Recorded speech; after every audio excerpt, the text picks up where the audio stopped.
அரைச்சி எடுத்தாச்சு பாருங்கள். இந்த மாதிரி இருக்குது. இதை தண்ணி ஊற்றி நல்லா 2-3 தடவை களைஞ்சிக்கணும். ஒரு சமயம் சுத்தமான ராகியாக இருந்தால் பரவாயில்ல, ஆனால் சில சமயத்தில் கல் இருக்கும், நல்லா அரித்து கூட எடுத்துக்கலாம். நான் ஏற்கனவே சுத்தம் பண்ணி வச்சுருக்கிறேன், அதனால் அரிக்க வரல. இப்படி தவிட வந்துரு. இது தண்ணி ஊற்றி நல்லா களைஞ்சிட்டோம்னா தவிடு போயிடு. 4 மணி நேரம் நல்லா ஊற வச்சுக்கணும். கூட அரை டம்ளருக்கு உளுந்து போட்டுக்கணும். அதை இது 4 மணி நேரம் ஊற வைக்கிறதுனால அதில் வந்து ஒரு அரை மணி நேரம் ஊற வச்சிங்கன்னா போதும். உளுந்தை ரெண்டையும் ஒட்டுக்கா போட்டு ஆட்டி எடுத்து வச்சுக்கலாம். கழுவி எடுத்துட்டோம். இந்த பொட்டெல்லாம் போயிடுச்சு. எவ்வளோ நல்ல கலராக இருக்குது பாருங்கள். இப்போ இது அப்படியே 3 மணி நேரம் ஊற வச்சிடலாம். இதில் அரைக்கிறதுக்கு போடும்போது 4-5 மிளகாய் வற்றல், 4-5 செம்மிளகாய் எப்படி வேணாலும் நீங்கள் எடுத்துக்கலாம். 5-6 பல் பூண்டு, கொஞ்சம் சீரகம், கொஞ்சம் உப்பு, கருவேப்பிலை, பெருங்காயம். இதெல்லாமே ஒரு சிறிதளவு இவ்வளோ பெருங்காயம் போட்டால் போது. கருவேப்பிலை 4 கொத்து, பூண்டு ஒரு 6-7 பல் போட்டு நல்லா அரைச்சிருங்க. இதை அரைக்கிற போதே கூடவே கொஞ்சம் அரைப்பட்டதுக்கப்புறம் உளுந்தையும் சேர்த்து போட்டு ஆட்டி எடுத்து வச்சுக்கலாம். உளுந்து இதில் அதாவது இது வந்து காப்படி, இதில் பாதி கிழவுக்கு எடுத்துட்டால் போதும். பழைய காலத்து கால்படி. இது பெரிய டம்ளரில் 1 டம்ளர் அளவு இவ்வளோ போடணும். இதுக்குள்ளேயே போட்டுடலாம். இது வந்து ராகி தோசை இல்லாட்டி இட்லி, அதுக்கு நான் ராகி அரைக்கிறதுக்கு சொன்னேன் இல்லையா, அதுக்கு மெஷர்மெண்ட்டில் எடுத்து வச்சுருக்கிறேன். மிளகாய் வந்து உங்களுக்கு காரம் கம்மியாக போடுறதுனா போட்டுக்கலாம். ஒரு 4-5 மிளகாய் இருந்தால் போதும். இது காரம் அதிகமாக இருக்கிறவங்க நினைக்கிறவங்க சட்னியும் இதுக்கு வேணும் கண்டிப்பாக. அதனால் ஒரு 4-5 மட்டும் போட்டுக்கோங்க, இவ்வளோ கூட வேண்டாம். இதை மட்டும் போட்டுக்கலாம். அதோட 2 பூண்டு வந்து 2 கட்டை. இது கொஞ்சம் சின்னது, அதனால் 2 போடுறதாடி. பெருசாக இருந்தால் 1 போட்டால் போதும். ஜீரகம் ஏற்கனவே நம்ம இந்த ராகிலேயே ஊற வச்சுட்டோம் பாருங்கள். நல்லா ஊறிடுச்சு, சகப்பாக ஊறிடுச்சு. இதையே நீ கிரைண்டரில் போட்டு ஆட்டி எடுத்து வச்சுக்கலாம். போட்டு ஆட்டி எடுத்து வச்சிட்டோம்னா சாயந்தரம் பார்த்தாவே நல்லா பொங்கி வந்துடும். அதில் பணியாரம் ஊற்றலாம், இட்லியும் ஊற்றலாம், தோசையும் ஊற்றலாம், எது வேணாலும் ஊற்றலாம். இதுக்கு சட்னி, தேங்காய் சட்னி ரொம்ப நல்லாயிருக்கு. தக்காளி சட்னியும் அரைச்சிக்கலாம். இதுக்கு எது வேணால் அது வந்து நம்மளோட விருப்பம். எது வேணாலும் நீங்கள் உங்கள் சாய்ஸ், தொட்டுக்கிறதுக்கு எது வேணால் பண்ணிக்கலாம். ஆனால் தேங்காய் சட்னி வந்து ரொம்ப நல்லாயிருக்கும். சரி, இதை வந்து இப்போ கல்லில் போடுறேன். கிரைண்டரில் போட்டு அரைக்க ஆரம்பிச்சிடலாம். கொஞ்சம் கொஞ்சமாக போடுறேன்.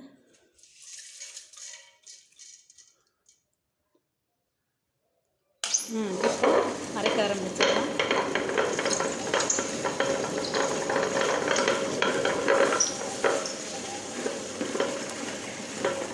இந்த மிளகாய் காம்பு கிள்ளிட்டு போட்டுருணும்.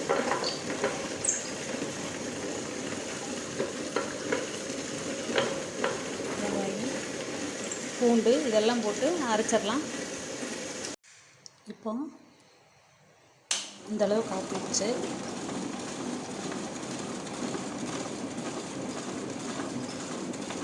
இதை நீ வலிச்சுக்கலாம். இந்தளவு காட்டப்பட்டிருந்தால் போதும். இதுக்கு எந்த சட்னி வேணால் அரைச்சிக்கலாம். நிலக்கடலை சட்னி அரைச்சா இன்னும் டேஸ்ட்டாக இருக்கும். அது எப்படி அரைக்கிறதுன்னு இன்னொரு வீடியோவில் நான் போடுறேன்.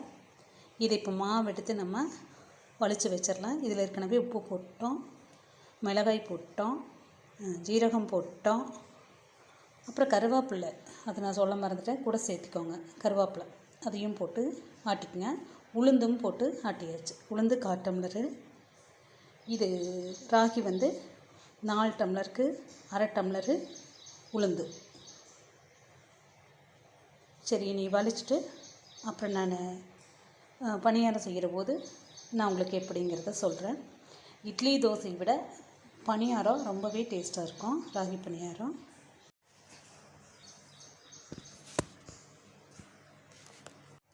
பாருங்கள், இப்படி தோண்டி எடுத்து வச்சுட்டேன், மாவு வலிச்சு எடுத்து வச்சுட்டேன்.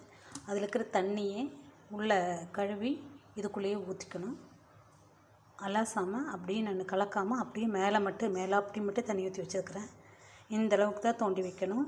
இதுக்கு மேலே நீங்கள் மாவு எடுத்து வச்சிங்கன்னா பொங்கி வந்துடும். அதனால் இதே அளவில் வச்சிடலாம். அடுத்தது பொங்கி வந்துச்சுன்னா ஈவினிங் உங்களுக்கு அதை எப்படி இருக்குதுன்னு நான் செய்யும்போது சொல்கிறேன். பாருங்கள், இந்த அளவில் இந்த ஓரமெல்லாம் உங்களுக்கு புளியாக தெரிஞ்சதுனாவே இது வெந்துருச்சுன்னு அர்த்தம். நீங்கள் அதை எப்படி திருப்பி விடலாம் மெதுவாக.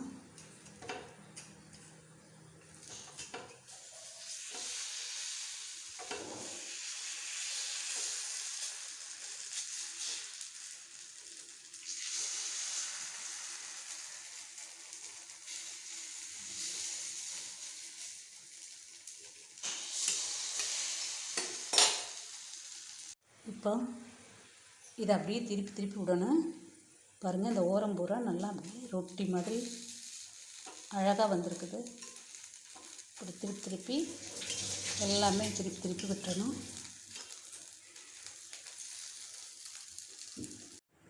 இப்போ மாவு ரெடி ஆயிடுச்சு. இதை இந்த அளவில் இருக்கணும். வேணால் இன்னும் கொஞ்சம் தண்ணி கூட நீங்கள் ஊற்றிக்கலாம். பாருங்கள் எப்படி நுரைச்சி வந்திருக்குதுன்னு. அது பார்த்தாவே தெரியும் உங்களுக்கு. உளுந்தம்பருப்பு மாவு நிறைய இருக்கிறதுனால சாஃப்டாக தெரியுது பார்த்தீங்களா. வேணால் இன்னும் கொஞ்சம் தண்ணி கூட சேர்த்துக்கலாம். நான் முதல்ல 1/4 டம்ளர் சேர்த்திட்டேன். அது எடுத்து கையில் பார்த்திங்கனாவே தெரியும். கொஞ்சம் மொறுமொறுப்பு தன்மை கம்மியாக இருந்தால் விட்டுருங்க, இல்லைன்னா மட்டும் கொஞ்சம் தண்ணி ஊற்றிக்கணும். சரி, இப்போ பணியார கல்லில் எண்ணெய் ஊற்றிட்டேன். கல் காஞ்சிட்ருக்குது. பணியாரம் ஊற்றிடலாம்.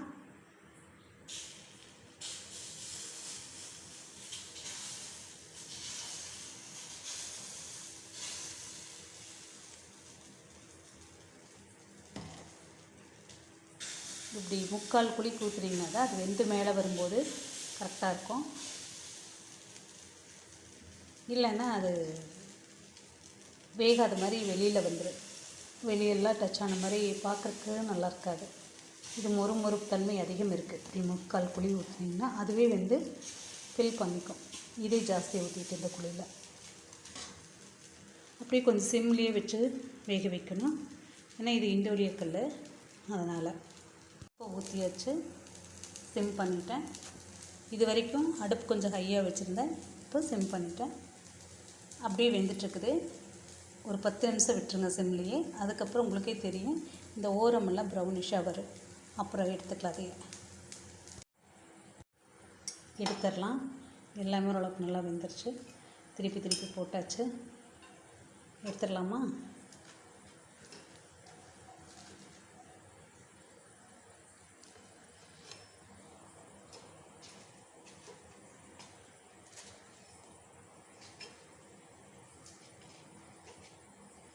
மொறுன்னு சத்தம் கேட்குது பார்த்தீங்களா?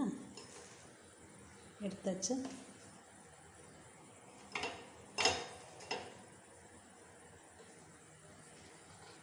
கல் ஆஃப் பண்ணிடுவோம்.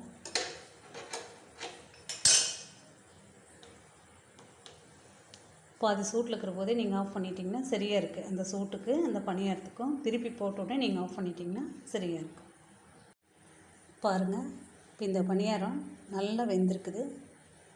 பச்சைமாக ஒட்டவே இல்லை பார்த்தீங்களா? இப்படி நல்லா பூ மாதிரி வரும். இப்போ சட்னியில் தொட்டு சாப்பிட வேண்டியதா. பார்க்குறக்கே நல்லா இருக்குல்ல? ஆஹா, டேஸ்ட்டும் சூப்பர் தான். சூப்பராக இருக்குப்பா டேஸ்ட்டு. நீங்களும் செஞ்சு பாருங்கள். ஜம்முன்னு இருக்குது பணியாரம். சாப்பிட்டு பாருங்கள். எனக்கு நீங்கள் எப்படி இருக்குன்ட்டு கமெண்ட்டில் சொல்லுங்கள். நான் அடுத்ததில் மறுபடியும் சட்னி எப்படி செய்யுதுன்னு கூட சேர்த்து சோள பணியாரம் உங்களுக்கு போடுறேன். இது ராகி பணியாரம். பாருங்கள், அவ்வளோ சுவையாக இருக்குது. ரொம்ப சூப்பராக இருக்குது. செஞ்சு பார்த்துட்டு சொல்லுங்கள். பாய். வணக்கம். அடுத்த வீடியோவில் பார்க்கலாம். இந்த ராகி மாலை இட்லியும் ஊற்றலாம். பணியாரம் ஊற்றி காமிச்சிருந்தேன் இல்லையா, இன்றைக்கி இட்லியும் ஊற்றலாம். ஊற்றிட்டேன்.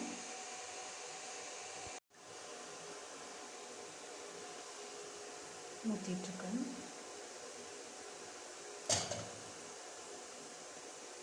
இட்லியும் ஊற்றலாம்.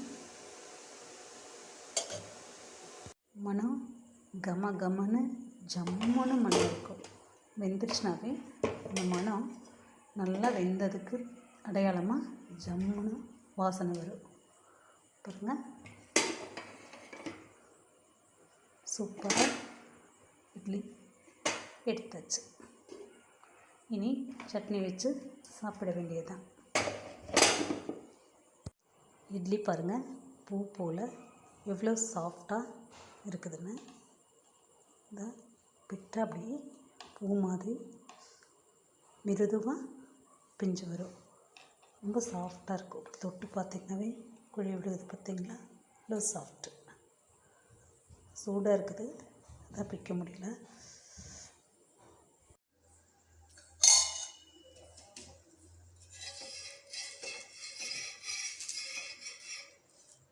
தோசை,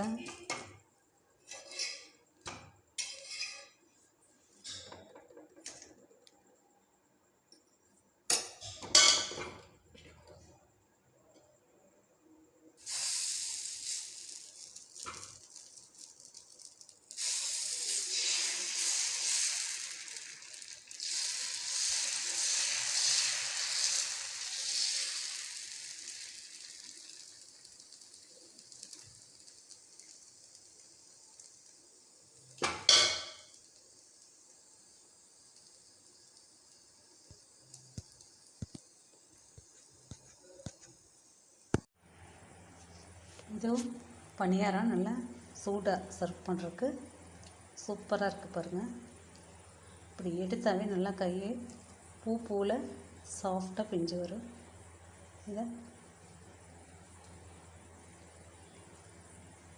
ரொம்ப லகுவாக இருக்கும். சட்னி பாருங்கள், தக்காளி கார சட்னி. உங்களுக்கு அது எப்படி பண்ணுறதுன்னு இன்னொரு வீடியோவில் சட்னிக்கு மட்டும் தனியாக போடுறேன். இன்றைக்கி நான் அதை எடுக்க மறந்துட்டேன். இனி சாப்பிட வேண்டியதான்.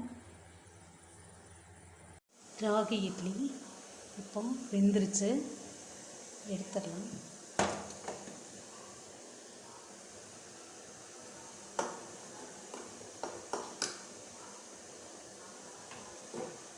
எடுத்து பார்ப்போம்.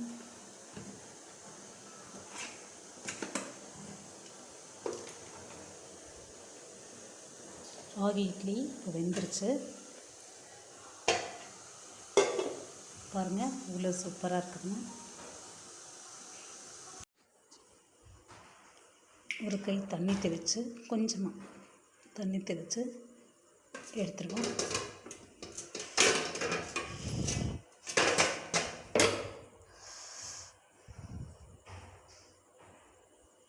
எடுத்தாச்சு.